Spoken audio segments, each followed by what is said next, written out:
The 2025 draft budget estimates has been attracting fervent criticisms with strong allegation of grey ideas, frivolities, misplacement of priorities without specific development agenda.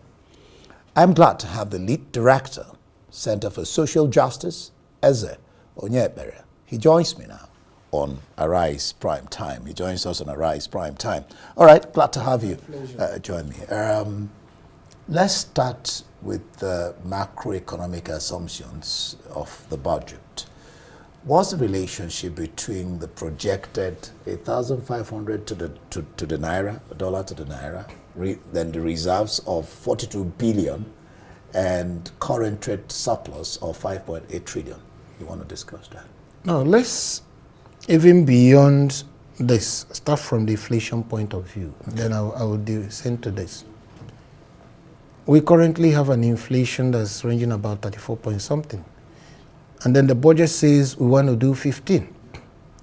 I was going to come to inflation. Yes, but I will still come to the exchange rate. Now, how is that possible when all the indicators and all the things you are doing goes in the direction of an increase? You increase the price of fuel, remove the subsidies, we are still suffering from that. You double down on floating the naira without building on export capabilities, we are still suffering from it. You've increased tariffs in electricity, and recently, telecommunications have approved 50%. You're running ahead of me. Tariff increase. Yeah. Okay? You are proposing to increase VAT. So if the legislature accepts your proposal, VAT will move from 7.5 to 10% this year, and then by next year it will move from 12.5, projecting an overall increase in the price of goods and services. And it's a regressive tax. But the governors have kicked against it. No, hold on. It's a regressive tax, which means that what Dangote will pay is what you or I will pay. Governors have kicked against it, but we have not seen the final end. Yeah. So what I'm saying is that the president and his economic team and the managers of the economy are telling us that they're on the way to Jericho, when in actual fact, they're on the way to Damascus. They are going somewhere in Africa, in Nigeria.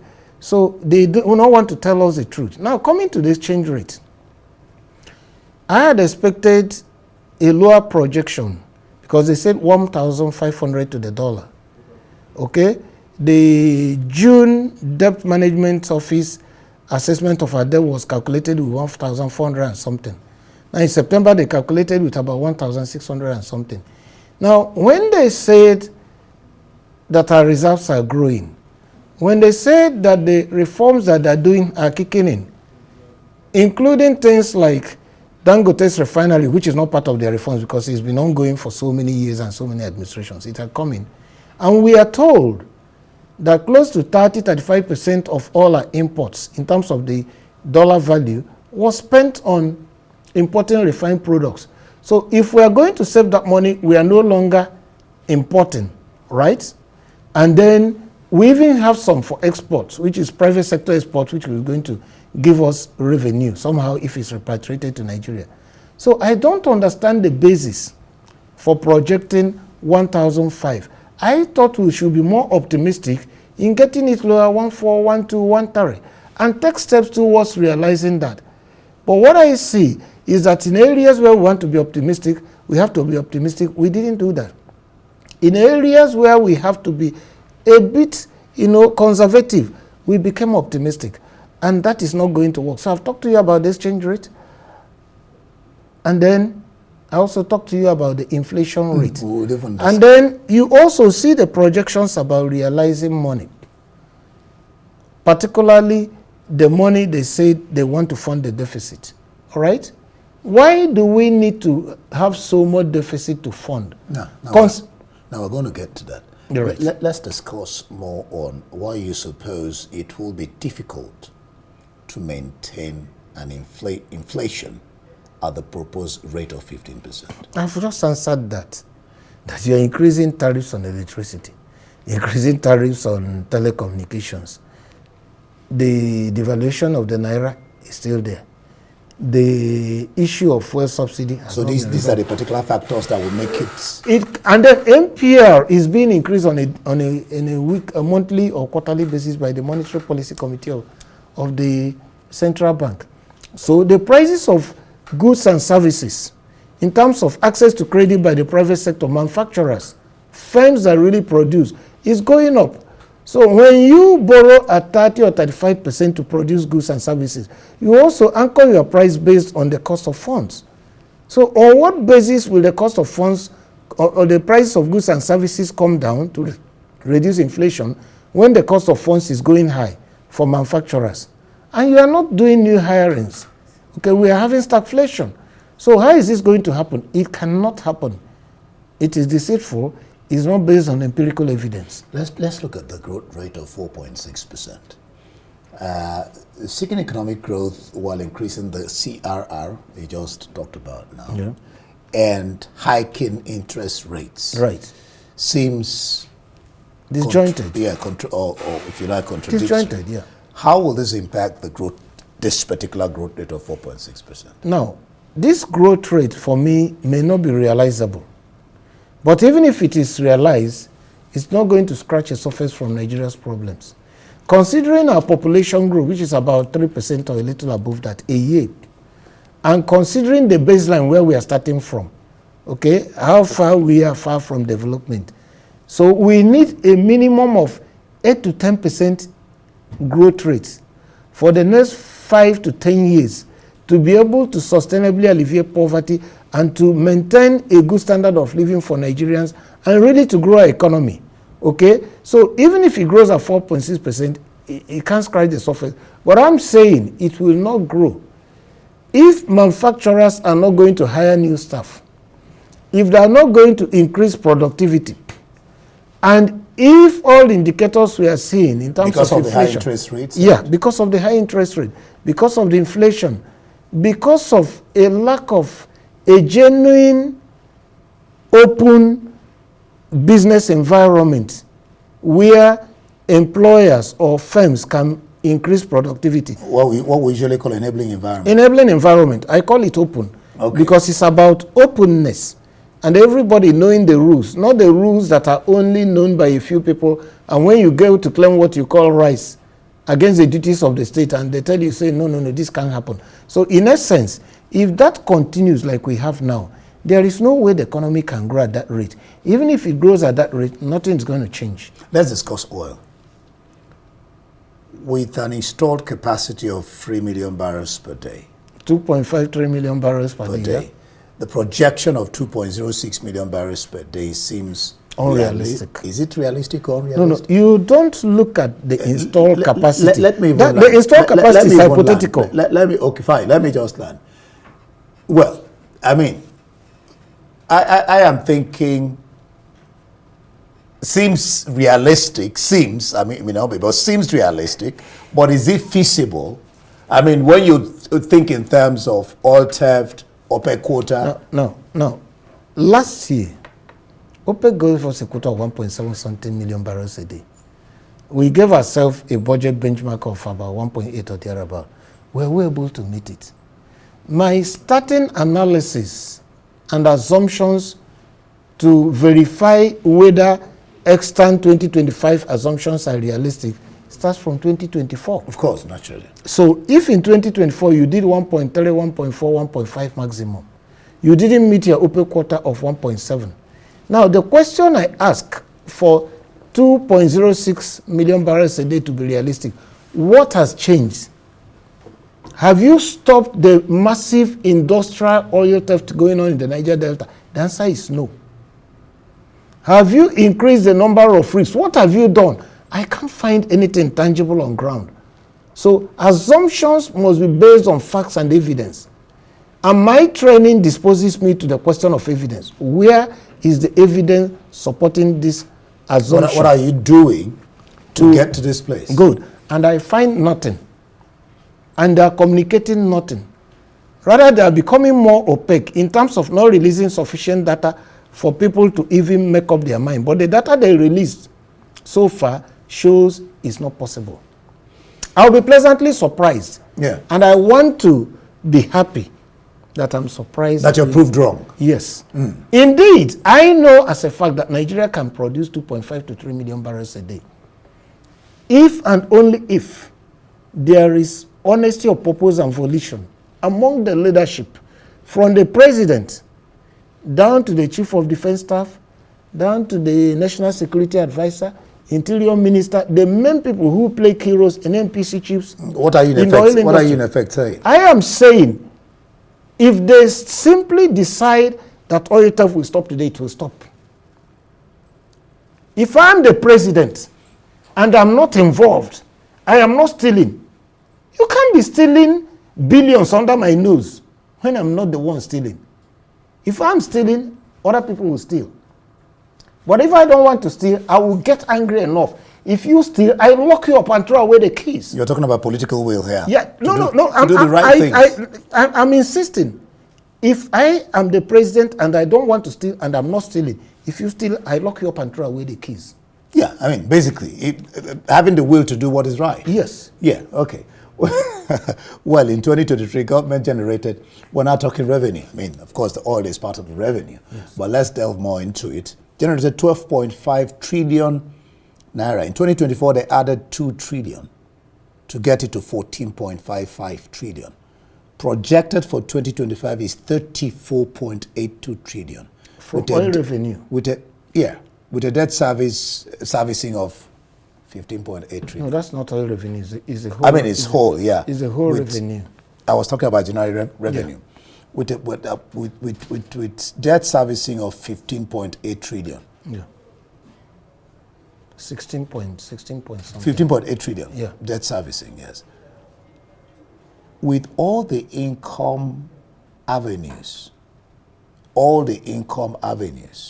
that Nigeria has at its disposal, what's your sense of this particular figure for 2025? Two perspectives.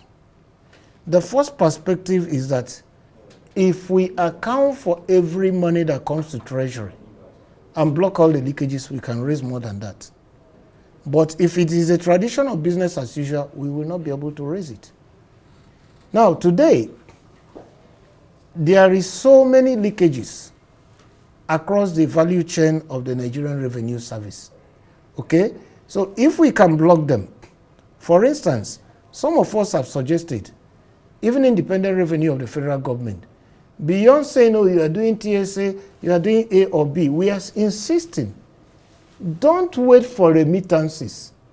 Let every agency run its income and expenditure through the TSA. The federal government will take the deduction that belongs to it. And then the remittance will be from the federal government to the agency in terms of what they think is your proportion based on the acceptable quota. If you are objecting to say they have taken more, you bring a complaint and then they set up a committee to resolve it. But we are not doing that. We are waiting for these agencies to remit money, which before they do it, they could manipulate the accounting records.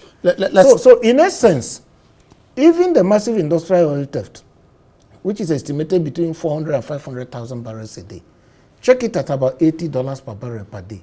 It's so much money. As way back 2011, 2012, when I was following the budget under President Goodluck Jonathan, there was provision in the budget for real on-time monitoring of oil and gas facilities, which was a vote to place monitoring facilities on all oil facilities where oil is drilled from the ground, pipelines, export terminals, same for gas. Has it been stopped? Just like you had in the... And as at that time, the PAMSEC in the Ministry of Petroleum said they had done about 7580, way back 2011, 2012. Now, that was the last I heard of it. A contract was awarded, somebody stopped it. In Saudi Arabia, they can monitor all their oil and gas facilities, pipeline, production centers, so what even the ones on the sea. What happens now? Now, what I'm saying, if you get that project back on stream, you stop the bleeding that's close to $40–50 million a day, and times it by 365 days. We can realize it and exceed it. That's why I said it's dependent on one, honesty of volition, the political will, and the leaders to lead by example. And then the technology to be able to do it. No, the technology is available. You only buy it. Why is Saudi Arabia able to do it? Why can't we do it? And I insist. That's what I actually mean. Bringing in the technology. The money is what you need to buy it. If I'm the president and I don't want to stay, you can't steal under me. From your analysis, the State House and presidency, I'm talking about votes now. Yes. Frivolous, inappropriate, wasteful, unconstitutional, and unclear illegal expenditure. Okay. Well, the State House and presidency vote has what you call some bloated, routine, unexplainable maintenance, renovation, and repair work. Yeah, you want to talk about this? Yes, because every year they budget money to say electrical infrastructure, 5 billion, 7 billion. What is this electrical infrastructure that spoils every year? And on top of that, also buying of SUVs. Yes, on top of that, they claim that they're owing Julius Berger debts. Do you want to believe that the State House wouldn't have its money released? Or if they are owing Julius Berger debts, that means it must be unappropriated expenditure, which is an impeachable offense, which is in this bulk of frivolous expenditures and things we prepared. It's a 40-something page document. And then, beyond the presidency, you have service-wide votes, big votes that have no disaggregation. Yeah. And it's been on since Obasanjo's days. And it is greatest avenue for stealing and mismanaging public resources because there is no evidence of their impact on society. Service-wide votes, ball votes that runs into 6-7 trillion in this budget. Then you come to the Ministry of Power. I have here before me the Rural Electrification Agency. Yeah, I had it here, yes. Provision of solar mini grid solutions in Oyo State, 500 million. Where in Oyo State? In Oyo State, there are over 50 specific provisions. And yet you have this nebulous vote. Is it possible that all this couldn't be cut into that paper, maybe in the defense? No, it's not about the paper. Then you have, for instance, provision of solar energy system as energy for economic development in North Central, 450 million. In North Central, you have provided specifics. When there are specifics, there are not supposed to be general nebulous provisions. Assuming I want to monitor this project, how many states are in the North Central? Where do you go to start monitoring? Even some of the things they provided for don't make meaning. There are clear opportunities for what lawyers call animus furandi. Intent to steal. Provision of productive use equipment for catalytic in North Central. What does that mean in English? Guys who think they know, but are empty and vacuous. I'm angry that after studying law and knowledge I have acquired over years, one guy who knows nothing says provision of productive use equipment for catalytic in Northeast, provision for equipment for non-catalytic use in Northwest, for Southeast, 450 million. He's empty and vacuous. He got to be prosecuted by the EFCC. He's a thief. I'm sorry, I'm making this and I dare anybody. I was waiting for this opportunity to get angry and challenge me and sue me. What is provision for productive use equipment for catalytic use in Southeast, Southwest for 450 million after specific provisions?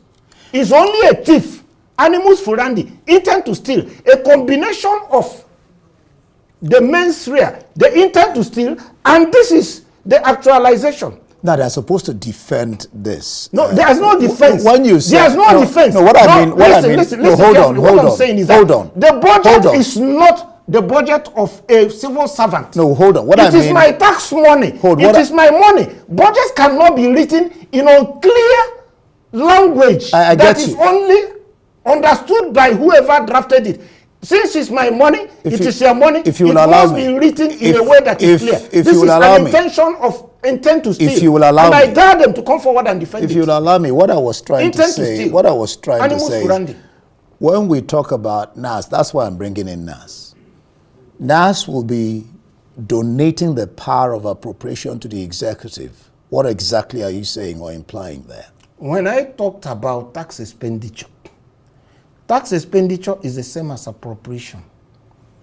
You allow a company that should have brought tax of 1 billion to the treasury to go away with it. It's like you've donated that money. You mean tax waivers? Yes. The power to appropriate belongs to the legislature. So, my understanding is that there should be a schedule to the Appropriation Act which says these are the people we want to waive taxes for. Just 30 seconds, Eze. And then you now submit to the legislature for approval. The executive has no power to do that. But the rubber stamp legislature we have is not thinking through. We'll leave it there. We'll leave it there. We'll continue talking this budget. Thank you so much, Onyekpere, lead director, Center for Social Justice. Thank you for being on My pleasure. Prime Time. All right. Well, that's it for this edition of Arise Prime Time. Do join us again tomorrow. For me and the entire team here in Abuja, goodbye, and thank you for watching.